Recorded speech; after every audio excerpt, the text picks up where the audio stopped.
تو بالکل اسی طریقے سے انسان بھی دنیا کی ایک چیز ہے، انسان کے لیے بھی اللہ تبارک و تعالیٰ نے ایک خیر رکھی ہے اور ایک شر رکھا ہے، اور انسان کی خیر علم اور اخلاق ہے، کہ علم و اخلاق ہی انسان کی خیر ہے، کہ جب انسان کے اندر علم و اخلاق موجود ہوتا ہے تو انسان گویا کہ یہ کامل ہے اور اس نے انسانیت کے عالی مرتبے کو حاصل کر لیا ہے۔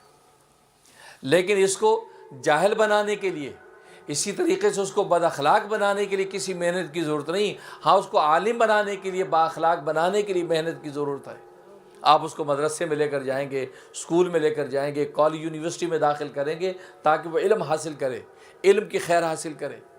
اسی طریقے سے اس کے اخلاق سنوارنے کے لیے آپ کسی اللہ والے کی صحبت میں لے کے جائیں گے، کسی خانقاہ کے اندر اس کی تربیت کریں گے تاکہ اس کے اخلاق سنور جائیں۔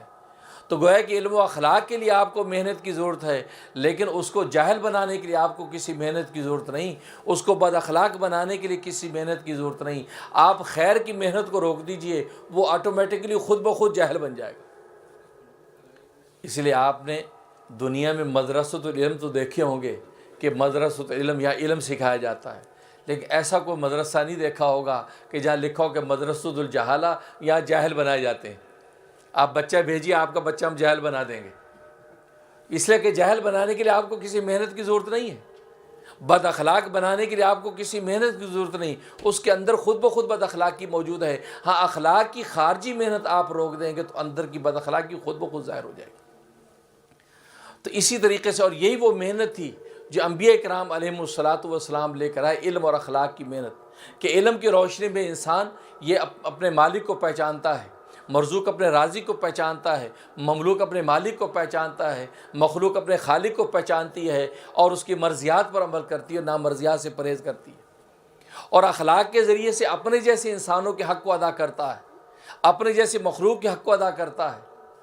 گویا کہ اللہ تبارک و تعالیٰ کے ساتھ علم کی روشنی کے اندر یہ عبادت کے تصور کو سمجھتا ہے کہ اس کی مرضیات یہ ہیں کہ میں اس کا عابد بندہ بن جاؤں، اس کی نامرضیات ہے کہ اس کی معصیت سے بچ جاؤں۔ تو گویا کہ اس کے ذریعے، علم کے ذریعے سے وہ اپنے مالک کے حق کو پہچانتا ہے، اور اخلاق کے ذریعے سے اپنے جیسے انسانوں کے حق کو پہچانتا ہے۔ عبادت اور خدمت جب یہ دونوں چیزیں ساتھ ساتھ چلتی ہیں، اب اس کا ایمان مکمل ہو جاتا ہے۔